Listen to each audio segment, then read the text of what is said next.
السلام عليكم ورحمة الله وبركاته. بسم الله الرحمن الرحيم. الحمد لله رب العالمين، والصلاة والسلام على أشرف المرسلين سيدنا ومولانا وحبيبنا وشفيعنا محمد وعلى آله وصحبه أجمعين. سبحانك لا علم لنا إلا ما علمتنا إنك أنت العليم الحكيم. رب اشرح لي صدري ويسر لي أمري واحلل عقدة من لساني يفقه قولي. نسأل الله سبحانه وتعالى أن يجعل هذا المجتمع إن شاء الله لله وفي الله، وأن يجعله مجتمعا مرحوما بالخير والبركة، وأن يجعلنا من المتحابين فيه يا رب العالمين. السلام عليكم ورحمة الله وبركاته. بسم الله والحمد لله والصلاة والسلام على رسول الله محمد بن عبد الله وعلى آله وصحبه ومن والاه.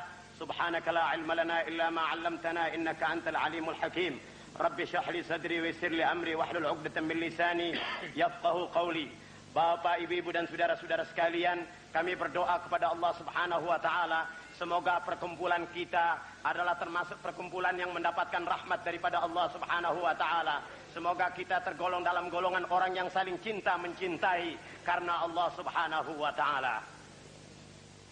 نجتمع في هذا اليوم المبارك السعيد بإخواننا وأحبابنا من المسلمين في ساحة هذا المركز المبارك الميمون، المركز الإسلامي، وفي مجلس هذا المجلس السلفي العظيم الذي أسسه على تقوى من الله ورضوان سيدنا الإمام العارف بالله المرحوم الحبيب علي بن عبد الرحمن الحبشي.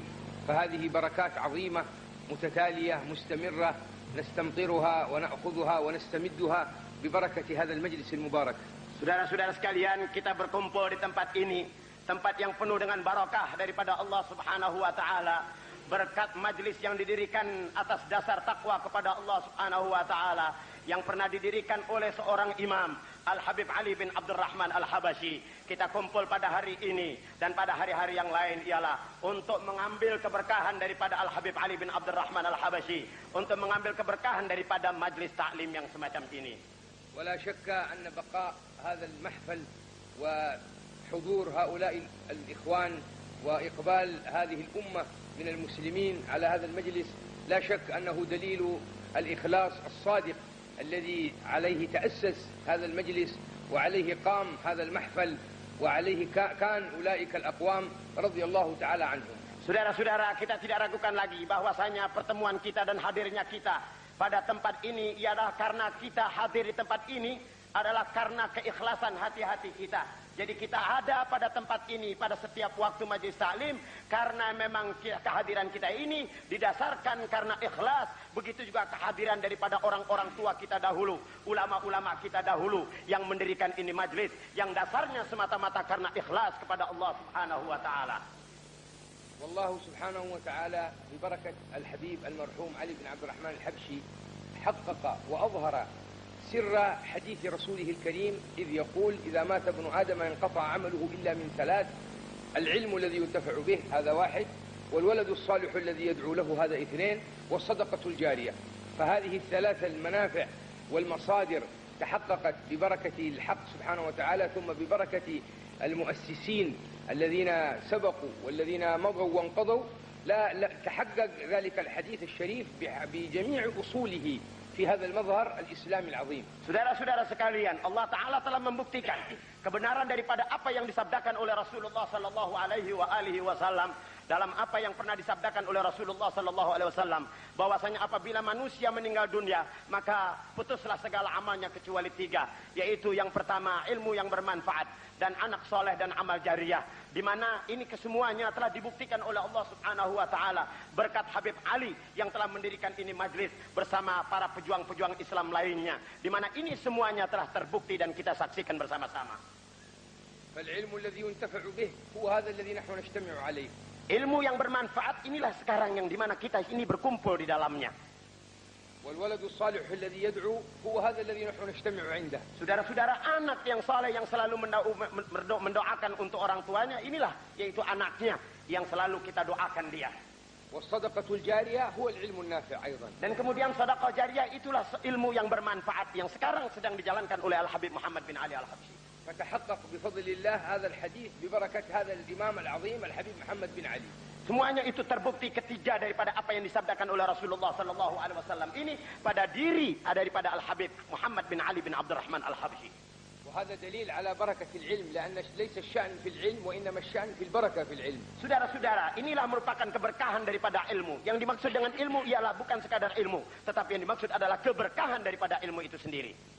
فالعلم وإن كان كثيرا أو كبيرا لكن إذا لم يكن فيه بركة ولم يكن فيه نفع فإنه لا فائدة فيه. Saudara-saudara, ilmu walaupun banyak tetapi tidak Tuhan taruhkan keberkahan di dalam itu ilmu, tidak ada gunanya itu ilmu yang banyak. ولهذا فإن نبينا المصطفى صلى الله عليه وسلم كان يسأل الله سبحانه وتعالى ويقول اللهم إني أسألك علما نافعا. Oleh karena itu Rasulullah sallallahu alaihi wasallam selalu memohon kepada Allah Subhanahu wa taala agar beliau diberikan ilmu yang bermanfaat. ما يقول أسألك علما فقط بل يقول علما نافعا إشارة إلى أن العلم بدون منفعة لا فائدة فيه. Rasulullah selalu meminta kepada Tuhan ilmu yang bermanfaat. Ini merupakan isyarat bahwasanya yang dipohonkan oleh Rasulullah adalah ilmu yang manfaat, karena ilmu tanpa dimanfaatkan atau tidak manfaat maka tidak ada artinya sama sekali.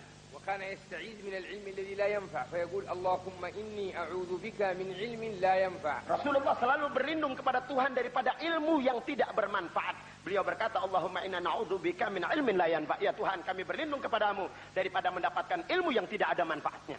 ومقياس العلم هو النفع فإذا حصل النفع كان هذا العلم هو العلم المبارك الذي رضي الله عنه.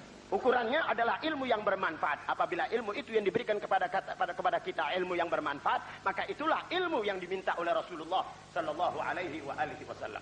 اجتماع المسلمين وإرشادهم إلى الخير وأمرهم بالمعروف ونهيهم عن المنكر ودلهم على الله وإرشادهم إلى الصراط المستقيم هذا هو علامات العلم النافع الذي نحن نشهده في هذا المجلس وفي هذا المركز بفضل الله سبحانه وتعالى. Sebagai bukti daripada ilmu yang bermanfaat, di mana orang yang mempunyai ilmu yang bermanfaat itu suka mengajak manusia kepada jalan yang benar, jalan yang diridhoi oleh Allah Subhanahu wa taala, menuntun orang kepada jalan yang baik, mencegah orang, melarang orang daripada perbuatan yang tidak diridhoi oleh Allah Subhanahu wa taala. Itulah tanda daripada ilmu yang bermanfaat seperti yang sekarang ini dijalankan oleh Al-Habib Muhammad bin Ali bin Abdurrahman Al-Habsyi. ولا يوجد دين ولا نظام في الكون كله دعا إلى العلم وحتى على التعلم كمثل ما حث الإسلام على العلم وحتى على التعلم. Tidak ada agama di dunia ini yang menganjurkan kepada pengikutnya. Di dunia ini tidak ada agama yang menganjurkan kepada penganutnya untuk menuntut ilmu seperti yang dianjurkan oleh agama kita, oleh Rasulullah sallallahu alaihi wasallam untuk menuntut ilmu yang bermanfaat. هذا التاريخ يشهد وهذه الكتب السماوية موجودة وكلها بين أيدينا لو نظرنا إليها ونظرنا إلى القرآن وقارنا بين تلك الكتب وغيرها وبين القرآن وجدنا أن الإسلام هو الذي احتضن العلم ودعا إليه وحث عليه. Saudara-saudara, kalau kita mau membanding-banding, maka di sana kita dapati kitab-kitab Tuhan yang suci-suci. Dengan sejarah, di sana kita dapat membuktikan bahwasanya hanya Islamlah yang menganjurkan kepada pengikutnya, kepada umatnya untuk menuntut ilmu yang bermanfaat. Hal ini dapat kita buktikan. Kalau kita mau membanding-banding, hanya Islamlah yang merangkul ilmu pengetahuan dan menganjurkan kepada pengikutnya untuk menuntut ilmu pengetahuan yang bermanfaat. العلم في مفهوم الإسلام عبادة كالصلاة وكالصيام وغيرها من الأمور ومن مظاهر الدين. Ilmu yang dimaksud adalah merupakan al-ilm العلم في مفهوم الإسلام عبادة كمثل غيره من العبادات من الصلاة والصيام التي هي من غير الفرائض. Ilmu yang dimaksud dalam pengertian Islam yaitu ilmu yang termasuk ibadah dan lain-lain sebagainya. وكل الشر الذي سيأتي لهذه الأمة هو من ترك العلم. Semua kejahatan, semua keburukan adalah diakibatkan karena orang itu meninggalkan perintah untuk menuntut ilmu agama. وكل الشر الذي وعد به الذي أخبر به المصطفى صلى الله عليه وسلم وقال أنه سيكون إنما هو بسبب الجهل وسبب تقصير المسلمين في التعلم. Saudara-saudara, kejahatan, keonaran yang timbul di dunia ini adalah akibat dari karena orang sudah mulai meninggalkan ilmu pengetahuan agama. فالإسلام دعا إلى العلم وحث عليه. Islam mengajak kita semuanya untuk menuntut ilmu dan menganjurkan supaya kita cepat menuntut ilmu. العلم في الدرجة الأولى هو العلم الديني بلا شك. Ilmu yang dimaksud adalah dalam tingkatan perintah agama yang pertama ialah ilmu agama. كيف نعبد الله وكيف نتوجه إلى الله وكيف نصلي وكيف نصوم وكيف نؤدي أركان الإسلام. هذا العلم في الدرجة الأولى. Ilmu yang dimaksud adalah yang pada tingkatan pertama ialah ilmu yang bagaimana caranya kita beribadah kepada Tuhan, bagaimana kita berpuasa, bagaimana kita melakukan ibadah-ibadah lainnya kepada Allah Subhanahu wa taala. كما أن غير ذلك من أنواع العلوم التي فيها منفعة البلاد هي أيضا من العلم الذي حث عليه الرسول صلى الله عليه وسلم. Begitu juga ilmu-ilmu yang lain yang ada manfaatnya untuk perkembangan ilmu, perkembangan dunia, perkembangan negara, itu pun dianjurkan oleh agama kita, oleh Rasulullah sallallahu alaihi wasallam. لأن كل ما فيه منفعة للأمة وكل ما فيه خير للمجتمع هو بلا شك من الأمور المطلوبة. Saudara-saudara, pokoknya semua yang banyak manfaatnya, yang akan ada manfaatnya untuk kepentingan orang banyak, untuk kepentingan negara, itu sangat dianjurkan dan dituntut untuk kita pelajari dan untuk kita ambil ilmu itu. Begitu kata Rasulullah sallallahu alaihi wasallam. فنحن معشر المسلمين كما أننا نحن بحاجة إلى علماء الدين الذين يرشدون إلى الله، نحن أيضا بحاجة إلى العلماء الذين يخدمون العباد والبلاد وينفعون الأمة بالنواحي الأخرى. Saudara-saudara, sebagaimana kita membutuhkan ulama-ulama Islam, begitu juga kita membutuhkan kepada para sarjana-sarjana yang tidak mengerti ilmu agama tetapi mempunyai pengertian yang luas tentang bagaimana mensejahterakan negara dan mengatur ini negara. Jadi bukan sekadar kita butuh kepada ulama-ulama yang mengerti agama, tetapi juga kita butuh kepada sarjana-sarjana ilmu pengetahuan yang mampu mengatur negara dan membuat sejahtera umat manusia. فيأتي في الدرجة الأولى أن نحصن أبناءنا بالعقيدة الإسلامية. Yang pertama, hendaknya kewajiban kita ialah membuat dan membentengi anak-anak kita itu dengan akidah Islamiyah yang mantap. وهذه المسؤولية ليست مسؤولية المسؤولين ولا مسؤولية الحكام، هذه مسؤولية الآباء. Saudara-saudara, ini persoalan tanggung jawab mendidik anak, membentengi anak dengan akidah Islamiyah yang mantap, bukan sekadar menjadi tanggung jawab daripada pejabat-pejabat, tetapi yang pertama dan utama adalah merupakan tanggung jawab kita sebagai orang tua. فتعليم أبناء المسلمين بالأصول العقيدة الإسلامية هذا من واجبات كل أب ومن واجبات كل راعي في البيت. Saudara-saudara, mengajar anak-anak ya, dan yang menjadi tanggungan kita adalah merupakan tanggung jawab kita, terutama yang berkenaan dengan pengajaran, pendidikan yang berkenaan dengan usul, pokok-pokok pelajaran dan pendidikan agama terhadap anak-anak kita. والنبي صلى الله عليه وسلم حدد وبين هذه المسؤولية. Nabi kita Muhammad sallallahu alaihi wasallam memberikan pembatasan dan penjelasan soal ini. إذ يقول كلكم راع وكلكم مسؤول عن رعيته. Rasulullah sallallahu alaihi wasallam bersabda, kullukum ra'in, semua kamu adalah ra'in, pengembala, dan semua pengembala akan dimintakan pertanggungan jawabnya oleh Allah Subhanahu wa taala. فالأب راعي. Bapak itu adalah pengembala. والأم راعية. Ibu pun merupakan pengembala. والخادم راعي. Pembantu rumah tangga pun termasuk pengembala. وكل واحد راعي في الدائرة التي تليق به. Setiap pengembala tentunya di dalam batas-batas yang dia gembalakan. حتى الأم هي أعظم مدرسة في الإسلام. Ibu adalah merupakan sekolah yang terbesar di dalam rumah tangganya. لأن الأم هي القدوة الحسنة لأبنائها في البيت. Ibu adalah merupakan contoh yang terbaik di dalam rumah tangganya. فببركة الأم وصلاحها يكون صلاح الأبناء. Dengan berkat ibu yang baik, yang salehah, maka akan baik pula putra-putrinya nanti. الإسلام أعز المرأة.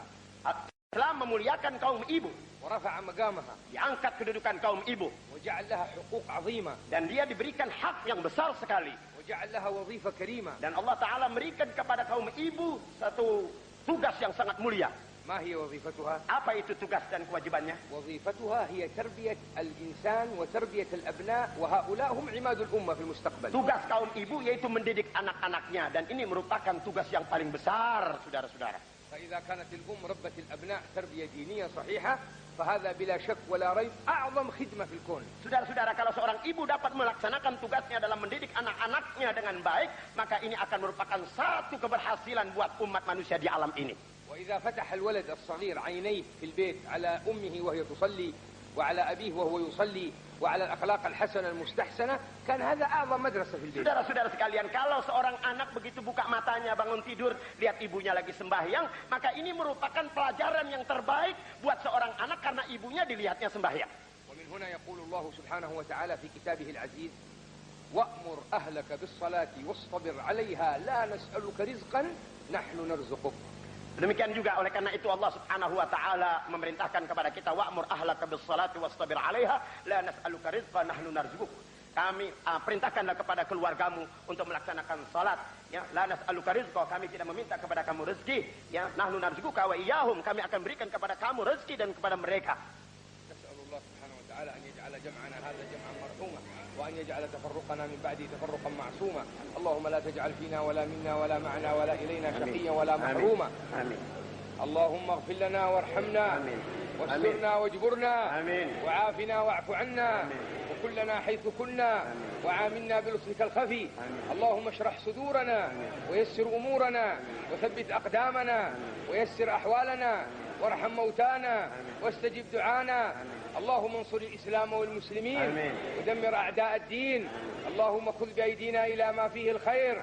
اللهم اهدنا فيمن هديت، وعافنا فيمن عافيت، تولنا فيمن توليت، متعنا بأسماعنا وأبصارنا وقواتنا. اللهم أصلح لنا ديننا، وأصلح لنا دنيانا، وأصلح لنا آخرتنا. اللهم أحسن عاقبتنا في الأمور كلها، وأجرنا من خزي الدنيا وعذاب الآخرة يا رب العالمين.